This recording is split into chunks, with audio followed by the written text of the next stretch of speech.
하나님의 말씀 룻기 4장 12절 보겠습니다. 룻기 4장 12절 말씀 보겠습니다.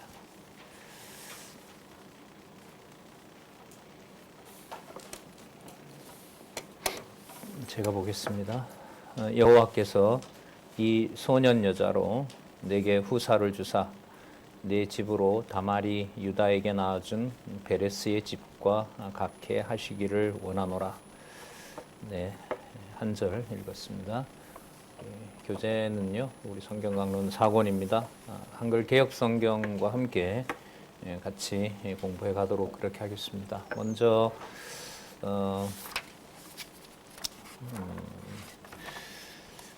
1655페이지에 보시면 통치 언약 성취 섭리라고 나옵니다. 자, 통치 언약 성취 섭리가 나오는데 우리 제 4장인데 룻기부터 에스더서까지이죠. 제 3장이 땅 언약 성취 섭리였어요.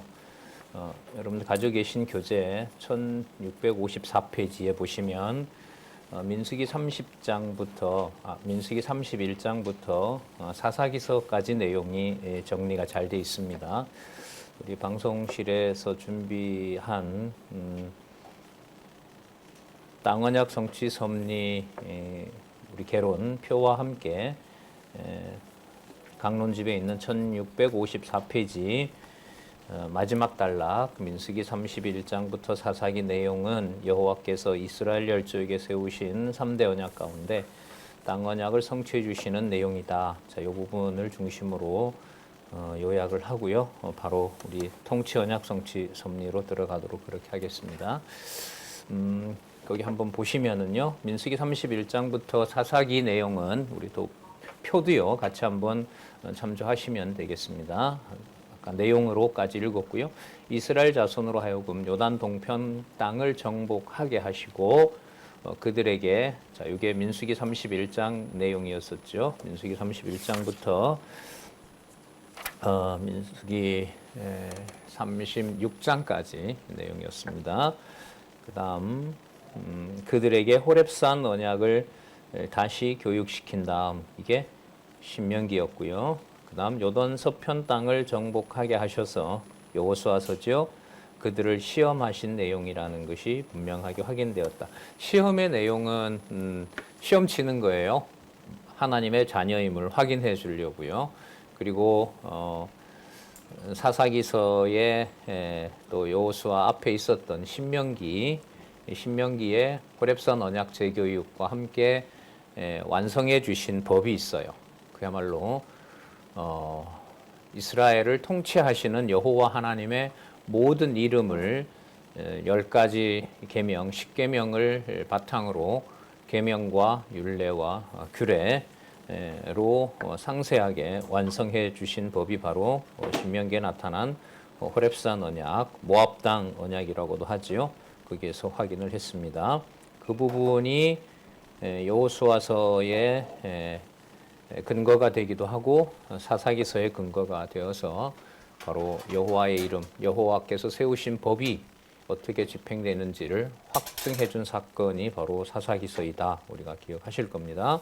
자, 이러한 여호와의 섭리는 택함 받은 성도가 예수 그리스도를 통하여 온 세상을 정복할 뿐만 아니라 나아가 영원한 나라의 유업을 기업으로 받게 될 것에 대한 예표로서의 모형과 그림자다. 자, 로마서 4장 25절 말씀하고 연관이 됩니다. 물론이죠. 땅 정복은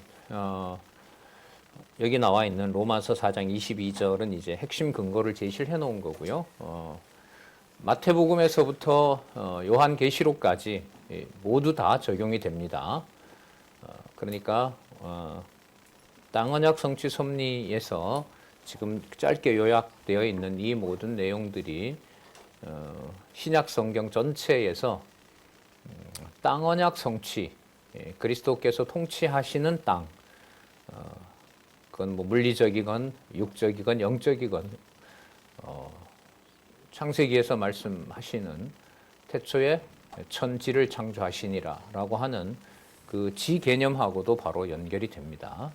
그만큼 신학적으로 중요한 의미가 있는 거죠. 이제 성경 신학에서 놀라운 어떤 제시를 한 것은 그 땅이라는 땅 정복의 역사가 예수님 오시기 전에 민수기 31장부터 사사기서까지 제시되어 있다.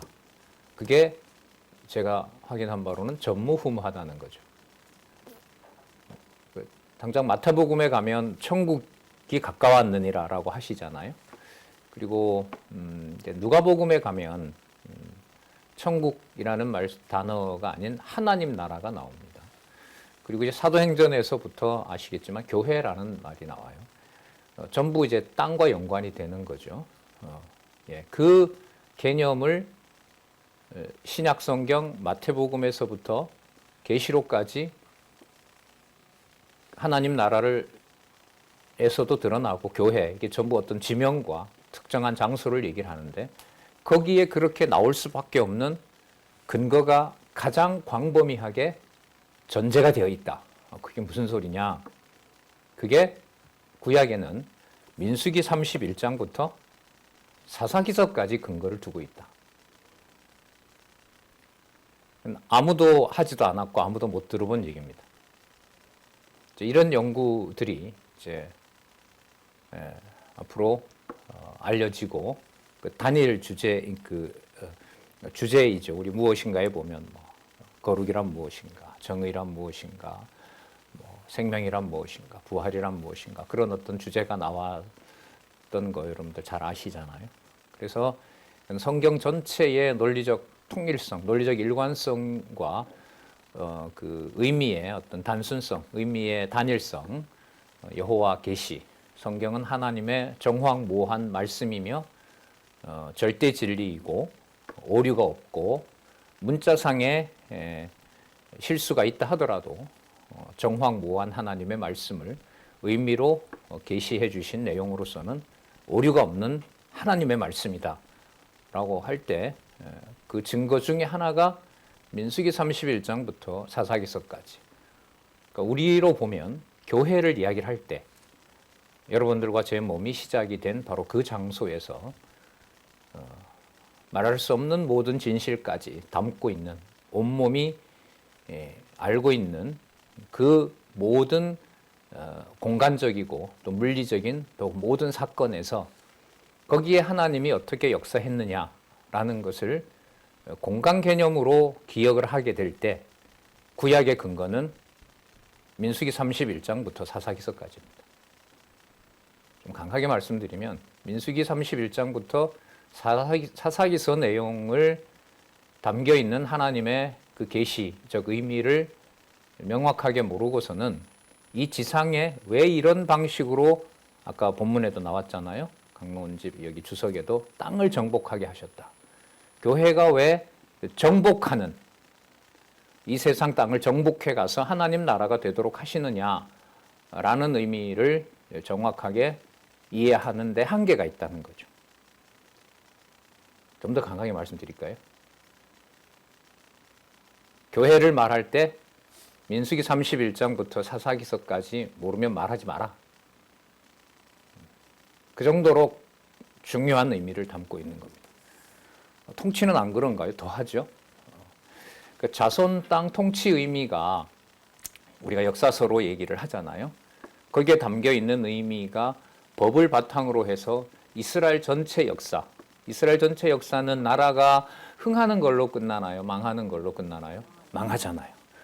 분리하고 북쪽 이스라엘 망하게 하고 남쪽 유다 20년간이나 철저하게 망하게 하고 다시 돌아와서 페르시아한테 지배받고 그리스한테 지배받고 로마 제국의 지배받지만 그것을 우리는 이렇게 아시는 대로 선지서에는 그것을 회복, 싸매는 것이고 또 세우는 것이고 그다음에 모으는 것이고 심으시는 것이고 그런 하나님 나라와 관련된 그리스도의 통치와 연관해서 말씀을 하고 있는 거 여러분들도 아실 것입니다. 그래서 여러분 이 강론집에서 앞부분을 요약해서 그 다음으로 갈 때 거기에 지금 짧은 단락인데 이 단락 속에 이 지금 민수기 31장부터 사사기를 다 담고 있잖아요. 그럴 때 땅 언약 성취 섭리와 관련해서 어떤 개념을 하나 딱 제시를 합니다. 지금 오늘 여기에 보시면 아시겠지만 영원한 하나님, 예수 택함 받은 성도가 이렇게 되죠. 택함 받은 성도 얘기는 어디에 있었어요? 창세기 37장부터 민수기 30장까지. 무슨 언약 성취 섭리? 그렇죠. 이거 담겨 있는 거예요. 택함 받은 성도가. 그럼 이게 택함 받은 성도가 주어가 될까요? 우리가 이제까지 택함 받은 성도가 성경에 주어된다는 말 한마디도 하지 않았어요, 저는. 그럼 이건 이제 현상적인 주어인 거죠. 땅 언약 성취 섭리와 자손 언약 성취 섭리와 관련된. 그럼 이 택함 받은 성도 낱말 속에 창세기 37장부터 민수기 30장이 여기에 다 담겨 있는 거예요. 예. 자, 성도가 예수 그리스도를 통하여, 자, 예수 그리스도를 통하여라고 했을 때 예수 그리스도의 기록은 어디서부터 어디까지일까요? 마태복음부터? 그렇죠. 요한계시록인 거예요. 자, 그런데 이제 좁혀 도로입니다. 통하여 온 세상을 뭐 할 뿐 아니라, 자, 정복 이러기 때문에 요건 여호수아서의 정복이 구체적으로 나오죠. 하지만 여호수아서뿐만 아니라 어디에도? 민수기에도 나오죠. 그리고 정복한 그 땅의 백성들, 아까 성도들을 모아서 법을 완성해 주십니다. 그리고 자, 정복할 뿐만 아니라, 그러면 그 정복에서 여호와 하나님의 이름이 목적이다라는 걸 알려주기 위해서 사사기서의 언약 자손들을 시험한 내용, 확인해주는 내용, 여호와의 이름을 법대로 집행되는 여호와의 이름을 확인해주는 내용을 우리가 살펴봤어요. 자, 그 다음에 나아가 영원한 하나님 나라의 유업을 기업으로 받게 될 것, 이것을 얘기를 합니다. 영원한 하나님의 나라는 이 땅에 속한 땅이나 물리적 공간이나 어떤 신체가 머무는 곳, 그 범위에 한정될까요? 그걸 넘어설까요? 넘어서는 거죠. 여기 이 자리, 경기도 성남시 수정구 설계로 40번지, 이 땅에 있는 이 공간적 의미가 가지는 그런 물리적 의미 이상으로 중요한 의미를 갖는 거죠. 영원한 하나님 나라라고 하는 나라의 이름으로, 자, 기업으로 받게 될 것에 대한 예표로서의 모형과 그림자가 되는 겁니다. 좀 더 볼게요. 자, 왜 이렇게 하시느냐? 여호와께서는, 이제 주어가 나오죠. 이스라엘 열조에게 세우신 언약대로 그 자손으로 하여금 가나안 언약의 땅을 정복하게 하셔서 그 언약을 성취해 주신 것이다. 자, 이는 이스라엘 언약 자손으로 하여금 전능하신 하나님이, 전능자 하나님이 언약대로 이루시는 여호와의 심을 깨달아 알고 그를 경외하며 섬기게 하려는 것이다. 자, 이를 위하여 여호와께서는 3대 언약 가운데 두 번째 땅 언약을 성취해 주시고 이어서 세 번째 언약인 통치 언약을 성취해 주시는 섭리를 계속하신다. 그러니까 섭리라는 말 속에는 주권자의 의미가 들어 있습니다. 섭리라는 말에는 통치의 의미가 들어 있죠. 그래서 어떤 재앙이 생겼을 때, 뭐 홍수나 뭐 이렇게 지진이나 그런 게 일어났을 때 사람들이 우리 말로 자연의 섭리다 그러죠. 그러니까 하나님의 섭리다 이러면 열받는데 자연의 섭리다 이러면 사람들이 받아들여요. 그건 인격제가 아니기 때문에 사실 하나님의 섭리죠. 그래서 이 섭리라는 말은 언약 성취 섭리라고 할 때 언약과 성취를 전부 절대 주권을 가지신 전능하신 여호와 하나님이 이끌어 가신다는 의미가 바로 섭리에 있는 거죠. 사실 매정한 말이죠. 인간적인 어떤 모든 상황들에 대해서 입을 열지 못하게 하는 하나님의 섭리다, 이렇게 이제 얘기를 하면, 그것이 이제 막연한 얘기가 아니라 성경 신학은 창세기부터 요한계시록까지 어떤 경우에도 언약과 성취를 벗어나지 않고 어떤 경우에도 여호와 주어가 사라지지 않고 모든 것은 궁극적으로 예수 그리스도를 통해서 성취하셨고, 창세전에 그리고 예언하셨고 또 신약에서 교회를 통해서 성취하시는 바로 그 섭리다, 이렇게 보시면 됩니다. 자, 이런 좀 무게감을 가지고 우리가 이제 제4장 통치언약 성취섭리로 갈 텐데요. 가기 전에 우리 땅언약 성취섭리 전체적으로 한번 보도록 할게요. 자, 이 도표는 이른바 전통적으로 모세오경이라는 말을 무의미하게 만들어버리는 표입니다. 모세오경이라면 창세기, 출애굽기, 레위기, 민수기, 신명기잖아요. 근데 별 의미가 없어졌어요. 이 도표 하나에. 이게 나중에 유대인들에게 줄 충격은 어마어마합니다. 그리고 지금 모든 이제 신학과에 세계 모든 신학교의 신학 과목에 구약학개론, 그 다음에 오경 연구 이렇게 돼 있거든요. 오이코스 대학교도 오경 연구가 있죠. 전통적 기준에 따라서 그렇게 해놓은 건데 우리도 그 커리큘럼에 맞춰서 학점은 받아야 됩니다. 만약에 여러분들 졸업하시려면. 어쨌든 그 오경 연구라는 게 이 도표에서는 끝이 납니다. 이스라엘 작년에 그 학생한테 소개했을 때 엄청난 충격이 있었습니다. 아, 이렇게 사라지는 거예요? 예, 그렇다. 자, 그럼 그거 이상의 이제 의미를 우리는 민수기 31장에서부터 사사기서까지 요단 동편 땅 정복에서 이제 확인을 했고요. 그 다음에 특징을 보시면 구조의 특징을 잘 보세요. 미디안 땅 정복을 한 다음에 루벤과 gad과 므낫세 반지파에게 주잖아요. 그리고 33장에서부터 36장까지 가나안 땅 분배를 에 대해서 뭘 하냐면 교훈을 하세요. 그럼 저 교훈 안에 땅 언약 성취 섭리를 해오신 여호와 하나님이 그 일을 주관해 오셨다는 사실을 알려주는 거죠. 그러니까 저게 구조로 저렇게 되어 있다는 말은 여러분들과 제 삶에 일어나는 모든 일이 여호와 하나님의 이름에 초점이 맞춰진다는 거예요. 그게 슬픈 일이든 뭐 기쁜 일이든 뭐 죽는 일이건 사는 일이건 전부 다 성경 구조로 보면 모든 사건 이후에 바로 내가 그 일을 해왔다. 내가 정한 대로 내 이름을 위하여 그렇게 해왔다. 이걸 항상 교훈으로 알려주세요. 그 교훈의 내용을 그래서 완성하는 거죠. 어디에서? 신명기서에서. 그래서 처음에 보시면 과거 회고와 교훈은 바로 40년 동안 여호와의 이름을 법을 통해서 어떻게 완성해 오셨는지를 보여주는 내용이 바로 4장까지였고요. 자, 그러면 이제 40년 전에 줬던 그 계명이 무엇인지를 알려주고 보시면은 5장에서부터 8장까지 계명에 대한 교훈 중에 율법을 주신 목적, 율법을 지킬 이유 이렇게 딱 나오잖아요. 법을 주신 목적은 바로 여호와 하나님을 경외케 하려고 하시는 데 있다. 그리고 계명 가운데 여호와를 섬기는 것과 관련된 규례가 12장에서부터 18장까지 나오고요. 그 다음에 율례에 대한 내용 19장에서부터 26장까지 살펴봤고요.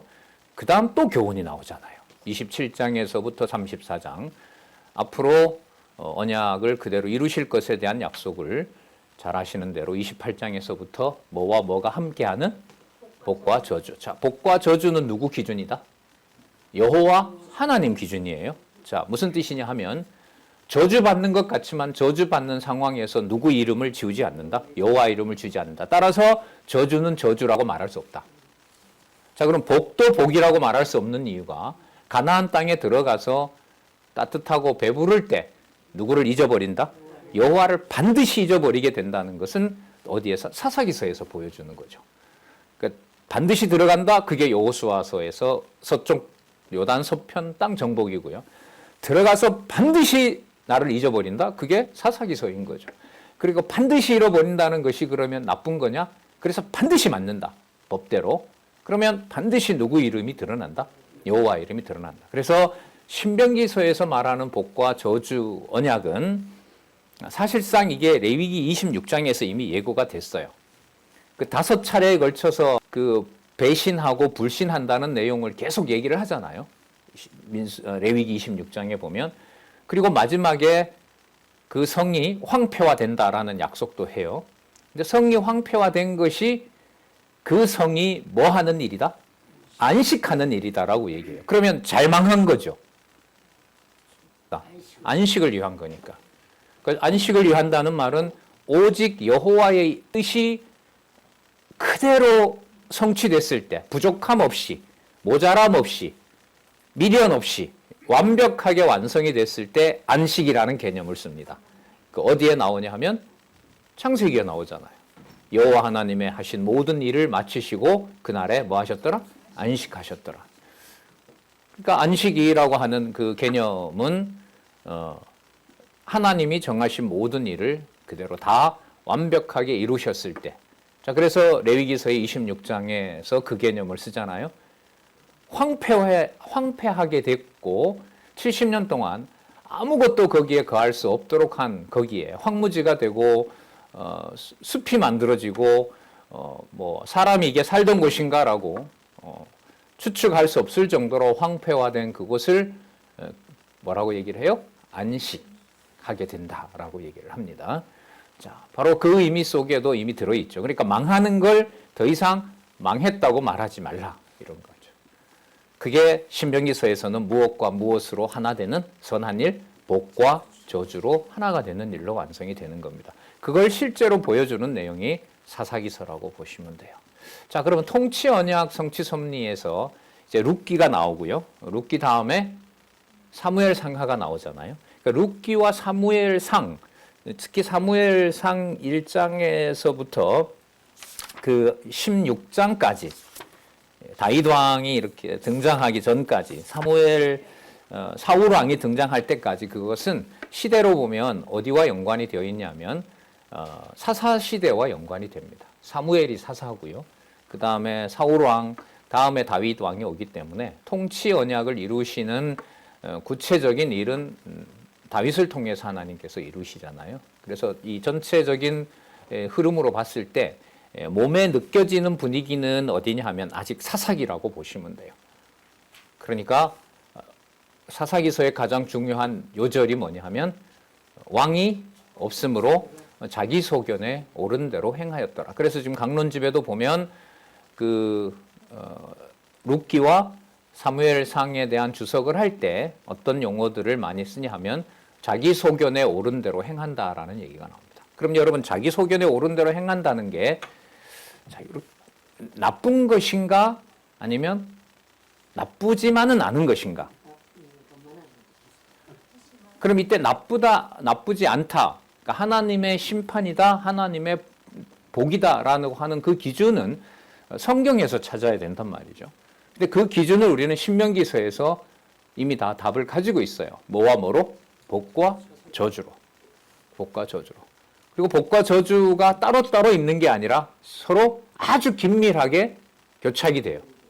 그러니까 어제까지는 그 미디안의 종살이를 하고 그 밀 하나라도 먹기 위해서 그냥 굴에 들어가서 몰래 먹어야 되는 상황이었는데 오늘 기드온이 이김으로써 평화가 찾아오고 찾아오자마자 또 누구를 잊어버려요? 여호와를 잊어버리는 일이 교차하는 거죠. 이게 신령한 어떤 영적인 의미로 보면 우리 생활에서 내 기준의 선과 악이 수없이 교차하면서 여호와 하나님의 이름을 깨닫게 하는 겁니다. 그 안에 이제 주관하시는 분이 성령 하나님이신데 로마서는 그것을 뭐라고 얘기를 하냐면 성령의 말할 수 없는 탄식이라고 얘기를 하고 있는 거고요. 자주 말씀드리는 로마서 7장 25절에 오호라 나는 권고한 자로다. 내 속 사람으로는 보세요. 하나님의 법을 섬기되. 기드온과 전쟁할 때는 앞으로 평생 여호와만 섬기고 싶겠죠. 그 눈앞에 그렇게 많은 이방 대적들을 여호수아를 통해서 죽이고 진멸하고 할 때 잔인할 정도로 감당할 수 없는 그 두려움 앞에서 오직 여호와만 섬기겠다라고 당연히 얘기를 하겠죠.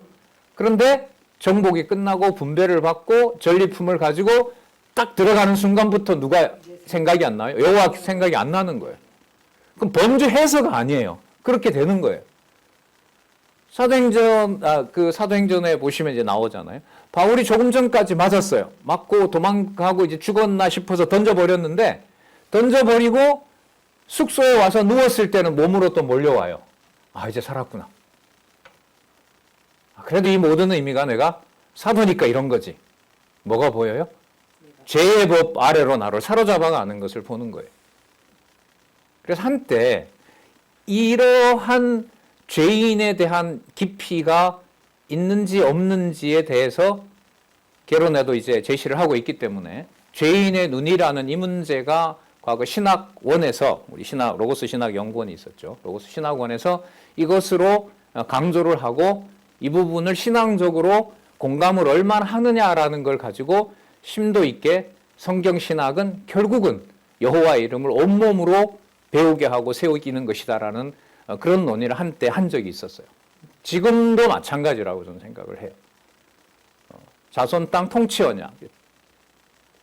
땅 언약 성취 섭리가 시간으로 보면 교훈으로 보면 가장 길어요. 아까 몇 년이라고 그랬죠. 사사기서의 공식적 시간만 하더라도 입다가 몇 년이라 했어요? 300년. 그럼 이쪽 저쪽 다윗의 경우로 보면 350년이에요. 그러니까 아브라함 2000년부터 다윗까지가 1000년인데요. 그 사이에 3분의 1을 어디에다가 땅 언약에다 맞추고 있는 거죠. 그럼 이게 신학적 의미가 얼마나 크겠어요. 그래서 신앙으로 보면 아무리 좋아도 그 기준에서 좋은 건 아무리 내 기준으로 좋아도 좋은 게 아니에요. 왜? 그 좋은 순간 온몸은 누구를 배제하고 누가 먼저 만족하니까. 여호와를 배제하고 내가 먼저 만족하니까. 이게 오라라는 거죠. 벗어날 수가 없어요. 그 이름을 여호와 이름으로 말을 하라 그러면 100%다 해요. 이건 여호와께서 주신 게 맞아요. 너무나 감사하죠. 이게 다 은혜지요. 라는데 말할 때마다 내 온몸 속에는 뭐예요? 그러니까 뭐 어떻다? 좋다. 그러니까 좋은 거지. 그럼 누가 좋은 게 함께 가요? 누구의 은혜를 강조할 때마다? 여호와 은혜를 강조할 때마다. 아, 그러니까 나에게 좋지. 맞잖아. 너에게 좋잖아. 뭐 사단이 하는 거 그거 아니에요? 자. 예. 그리고 나빠도 슬퍼도 슬프다고 말할 수가 없어요. 사도 바울은 맞아야, 쫓겨나야, 생명이 극단으로 치달아야 어디에 복음이 전해져요? 이방에 복음이 전해질 수밖에 없어요. 그러니까 그걸 나쁘다라고 말할 수가 없어요. 견디게 되면 또 뭐가 몰려와요? 예. 내 몸이 먼저 만족하는, 죄의 법 아래로 나를 사로잡아가는, 뭐 하루 종일 가르쳤던 율법이고 예수 그리스도의 증거고 필요 없어요. 한순간 죄의 한 법이 나를 전부 사로잡아서 그냥 그거 다 네 욕심이지. 너 먼저 만족하잖아. 끝나는 거예요. 이런 게 여러분 괴로워지면 제 경험으로는 이 강단에 올라오기가 전하는 사람은 좀 싫을 때가 있어요. 두려울 때가 있어요. 말을 한다는 게 예, 그래서 한때 젊었을 때 30대 초반에 막 쌍소리하고 막 그때 제가 무슨 사업할 때인데 학원 사업할 때인데 사장이랑 싸우고 막 험한 소리하고 막 새벽까지 하도 괴로워가지고 강론 시간도 제가 보이콧하고 빼먹은 적도 있고요. 막 그런 적도 있었던 것 같아요. 자, 뭐 무관한 얘기가 아니고요. 신명기서, 여호수아, 그 다음에 사사기서 내용을 역사적으로 봐도 이제 룻기와 연관이 되고요. 그 다음에 통치 언약을 350년 동안 뭐 인물에 초점하는 게 좀 초점을 맞추는 게 좀 그렇습니다만 유다 지파의 이세 가문의 다윗을 하나님께서 마지막 사사 사무엘을 통해서 어떻게 세워가는지 이 또한 눈물겹습니다. 한 서너 번 울컥했는데 이게 사무엘서 이제 룻기 사무엘서 갈 때 그 말은 결국 이 감정을 순화를 해야 되는데 그 기원은 성경에서 찾아야죠. 그게 바로 신명기서에서 확립하고 확정해줬던 바로 여호와의 이름을 여호와께서 언약과 성취로 섭리해 가시는 것과 관계가 있다. 일단 이렇게 정리를 하면서 자, 우리 바로 룻기부터 시작하도록 할게요. 그렇죠. 이 룻기도 이게 통치 언약에 이렇게 들어가 있는 이것도 놀라운 거예요. 뭐 이렇게 설명을 하지 않거든요. 마지막에 다윗 왕과 연관이 된다라고 해서 이제 역사적 이 사실을 하고는 연관은 이제 되긴 하는데 지금 이 전체적으로 룻기에 대한 내용으로 들어가서 보게 될 때는 그 의미에 대해서 여호와 이름으로 그것도 통치와 관련된 것으로 이해하고 또 소개하는 것은 강론집이 아주 중요한 진짜 연구 내용입니다. 자, 1655페이지에 보시면은요. 첫 번째 단락에 룻기에서부터 에스더서까지 통치 언약 성취 섭리에 대해서 이제 알려주죠. 보시면은 룻기에는 룻기부터 사무엘까지는 통치 언약을 이루기 위해서 다윗 왕국을 창건해 주시는 내용이고, 자, 열왕기는 세운 왕국을 이탈한 왕조로 규정을 해서 멸망시키는 내용인 거죠. 자, 네, 결론 나와 있네요. 한번 보시면은 룻기가 다윗 왕의 출생이고요. 자, 사무엘 상하 의미도 여기서 다 이제 해체가 되죠. 먼저 사무엘상 1장에서부터 15장은 다윗 왕국의 준비가 되죠. 다윗 왕국의 준비가 됩니다. 그러니까 저 내용이 룻기하고 연관이 되는 거예요. 자, 그래서 지금 제목을 잘 보시면 룻기의 모든 단락 앞에 무슨 단어가 계속 나오죠? 유다 자손, 그 다음 유다 자손. 자, 1장 제목 한번 같이 보실래요? 누구의 순환? 그 다음 2장 유다 자손의 보호, 3장 유다 기업의 요청, 4장 유다 기업의 개선. 이게 중요한 거예요. 자, 유다 이러면 창세기 49장까지 갑니다. 예. 그리고 그 사이에 유다가 딱 들어오는 게, 유다 이러면 떠오르는 사건이 있으시죠? 유다와 며느리 다말의 관계. 저거는 이 성경신학 저자의 분명한 의미 강조를 위해서 저건 의도대로 한 거죠. 의도적인 제목을 붙인 거예요. 누구 이름이 계속 반복돼요? 유다. 그럼 성경개론에서는, 성경신학에서는 룻기에서 가장 중요한 단어가 뭐예요? 저걸 보면 성경신학에서 룻기를 공부할 때 가장 중요한 단어는 뭐예요? 반복되는 단어이잖아요. 보시고도 그러시네. 1장 제목이 뭐라고요? 유다 자손. 2장 제목이 유다 자손고, 3장이 유다 기업 요청, 4장이 유다 기업 계승.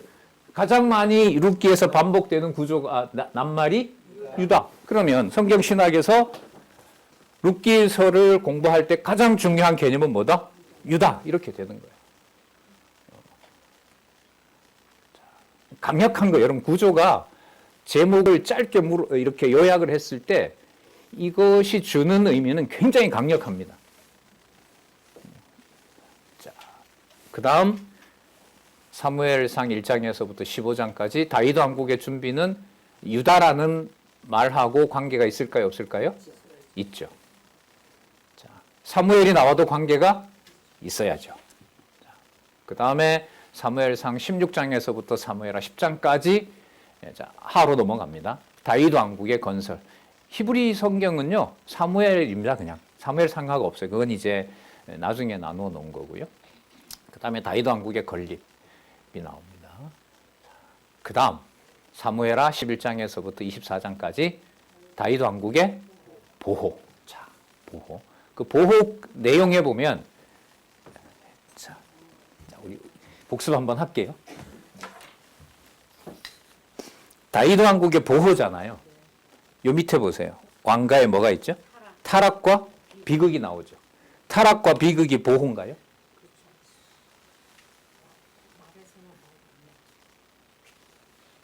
그러니까 보호하시기 때문에 타락하게 하고 비극을 주신다. 말이 돼요, 안 돼요? 아, 돼요.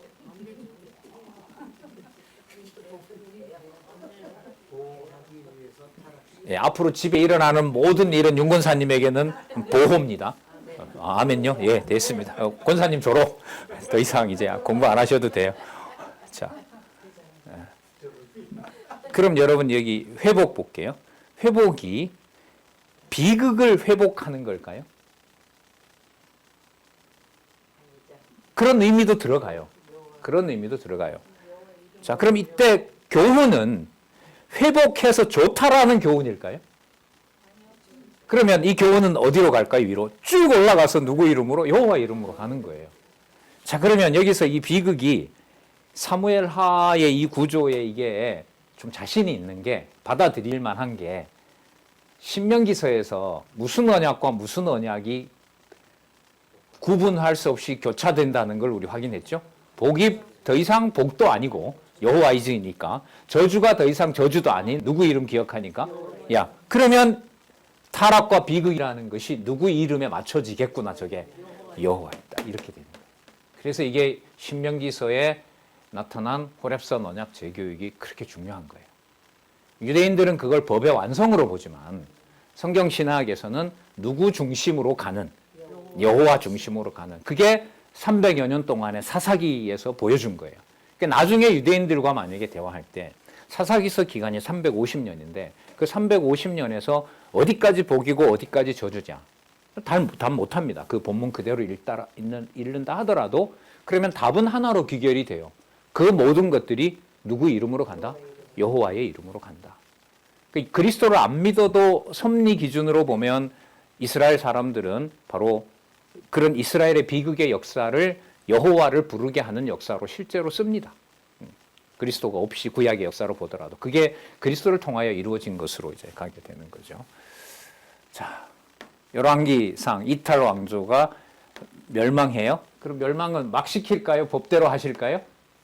법대로 하시죠. 그럼 법대로 하는 거의 목적은 이미 나옵니다. 누구 이름? 여호와 이름. 그 신명기서에서 살펴본 거죠. 그리고 남쪽, 북쪽 전부 합니다. 자, 그런데 여기서 중요한 게 있어요. 사사기서의 300년 또 그 이상의 시간 동안에 계속해서 누구를 보낸다 그랬죠? 사사를 보내죠. 사사를 보내잖아요. 사사를 보내서 뭘 알려줘요? 여호와의 이름을 이게 여호와께서 하신다라는 걸 알려주고 책망도 하고 보호도 한단 말이에요. 자, 북쪽 이스라엘과 남쪽 유다로 간 다음에 북쪽 이스라엘이 멸망당하고 남쪽 유다가 멸망되는 과정에 여호와께서는 이 일이 내가 정한 일을 이룬다라는 것을 알려주기 위해서 선지자를 보냅니다. 그래서 지금 열왕기하 8장에서부터 열왕기상 17장에서부터 열왕기하 8장 15절 북왕조에 대한 뭐가 나와요? 그럼 여러분 여호와 계시와 관련해서 땅 언약과 통치 언약에서 가장 중요한 개념 하나를 찾으라 그러면 구조상에서 무슨 개념이 반드시 나온다? 교훈이에요. 교훈 개념이 나와요. 그럼 이 교훈에 가면 누구 이름은 다 빼고 누구 이름만 드러날까요? 여호와 이름만 드러나는 거예요. 그래서 누구를 보내냐 하면 엘리야와 엘리사 보내는 거예요. 여러분 요 열왕기상 17장 빼고요. 에서부터 열왕기하 8장 15절을 빼요. 빼도 읽어가는데 전혀 문제가 없어요. 잘 보세요. 왕조 이탈의 결과 이게 16장까지입니다. 자, 요거 뺍니다. 이탈했으므로 그 결과는 북왕조가 패망한다. 맞아요, 안 맞아요? 맞죠? 네, 맞죠. 자, 그리고 여기 보면 다윗 왕조는 뭐 한다? 보호한다. 보호한다. 그럼 이때 보호의 의미는 어디서 살아나느냐? 엘리야와 엘리사를 보냈던 이 사건에서 하나님의 선지자로 이들을 통해 하나님의 약속이 이루어진다라는 사실을 남쪽 유다에 맞춰서 알려주는 겁니다. 그럼 이 남쪽 유다의 보호는 어떻게 하시느냐?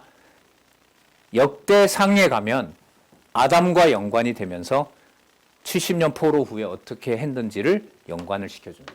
자, 그러니까 무슨 뜻이냐면 열왕기하 8장에서부터 25장은 역대상의 서론입니다. 뗄 수가 없다. 뗄 수가 없어요. 그렇게 구조가 되어 있어요. 그 다음 여러분 에스라, 느헤미야, 에스더는 이건 바벨론 포로 이후에 기록한 내용이거든요. 이 역대기와 에스라가 기록 시기가 거의 똑같아요. 같은 사람이라고 보기도. 자, 그러면 에스라는 성전을 짓는 것과 관련되고요. 그 다음에 느헤미야는 유다 왕국을 뭐 하냐면 회복한 거죠. 그럼 이때 유다 왕국은 이미 여기서 북쪽, 남쪽 왕국이 전부 멸망했기 때문에 북쪽 왕조 혼란, 남왕조 혼란, 그다음 북왕조 멸망, 그 다음에 여기 보세요. 다윗 왕조의 혼란, 유다 백성의 포로 이러니까 남쪽 유다도 포로로 끌려간 거예요. 다 끝이 났습니다. 자, 그 다음에 역대상에서 아담과 관련해서 돌아온 유다 자손의 계보를 쭉 설명을 합니다. 그 다음에 성전 제사가 회복이 되고 유다 왕국이 회복이 될 때 여기에는 대거 누가 참여하느냐? 이제 11지파는 없어요. 레위 지파와 유다 지파와 누가 올까요? 이방이 와요. 이방인들이 와서 함께하는 내용들에 초점을 맞춰서 기록을 하고 있습니다.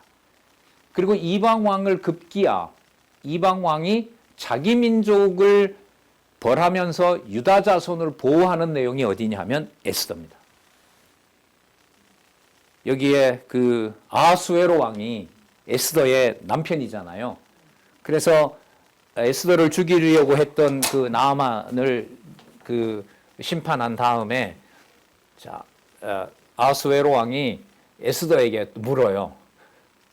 더 원하는 거 없냐? 그 말은 더 죽일 사람 없냐? 이거거든요. 왕이 있나이다. 누군데? 왕의 도성에 한 5천 명이 남아 있는데 그 자들을 좀 더 처리해 주십시오. 그래. 그래서 자기 수도에 있던 바로 5천 명 맞죠? 500명인가? 마지막에 유다 백성을 괴롭히는 자들 중에 자기 백성 중에 사람들을 자기 수도에서 우리로 말하면 서울에서 이민 온 아프리카 사람을 괴롭힌다고 서울시장이 아프리카 사람들을 해코지했던 사람들 수백 명을 기소해서 다 감방에다 넣어버렸어요. 제정신입니까 이 사람이? 그 일이 에스더서에서 일어납니다. 그래서 더 이상 그림자, 예표로서의 모형과 그림자 일이 저렇게 에스더의 놀라운 사건으로 끝이 납니다.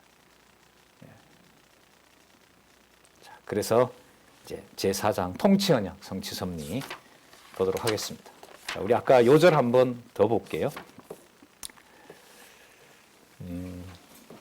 룻기 4장 12절. 룻기 4장 12절 말씀. 자, 같이 한번 읽어보실래요? 시작. 여호와께서 이 소년 여자로 내게 후사를 주사 내 집으로 다말이 유다에게 낳아준 베레스의 집과 같게 하시기를 원하노라. 자, 주어가 나오죠. 여호와께서 그 백성에 그 성에 있었던 백성과 장로들이 그 축복하는 내용입니다. 축복합니다. 보아스에게 복을 빌어주는 내용인데 이 소년 여자는 누굴까요? 룻이죠. 내게 후사를 주사 내 집으로 그 후사를 줘서 자손을 주어서 다말이 유다에게 낳아준 베레스의 집. 다말은 유다의 며느리였죠. 다말이 유다에게 낳아준 베레스의 집과 같아라는 말은 이게 복인가요? 그럼 풀어볼까요? 시아버지와 며느리와 관계를 통해서 자식을 낳은 것 같게 되기를 원한다. 앞으로도?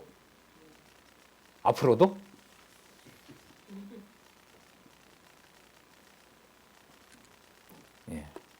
여기 보시면 나오죠. 누구 이름이 나와요, 이게? 유다의 이름이 나오죠.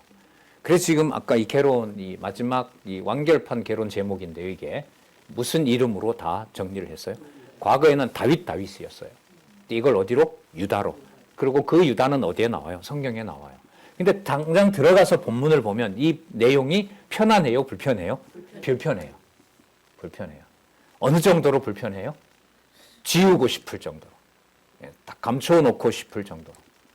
자, 이게 여호와께서 당신의 이름을 섭리해 가실 때, 당신이 언약하신 것을 성취해 가실 때 우리 여호와의 5대 속성 가운데 신실성과 주권성이라는 거예요.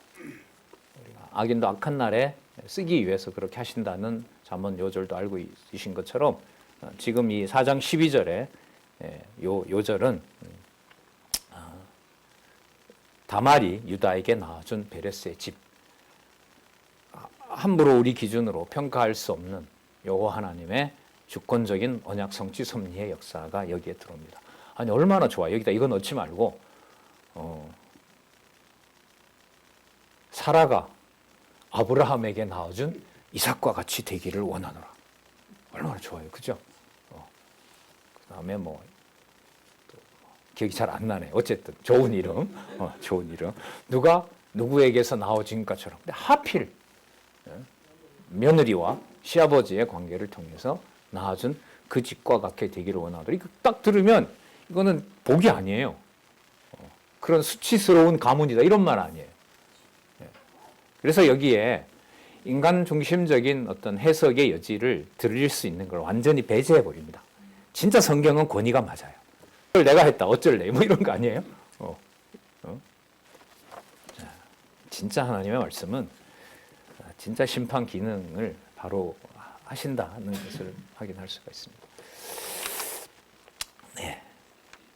그 1655페이지에 보시면은요, 두 번째 단락에서 이제 통치 언약과 관련된 내용을 창세기에서부터 시작해서 창세기 1장 28절을 시작해서 통치 언약과 관련해서 얘기를 하고 있고요. 1656페이지의 세 번째 줄에 보시면은요, 둘째 아담이신 마지막 아담이신 예수 그리스도를 통하여 성취된다고 얘기를 합니다. 설명을 해줍니다. 그 다음에 예수 그리스도는 장차 심판주로 재림하셔서 자 여기 심판주가 나오죠.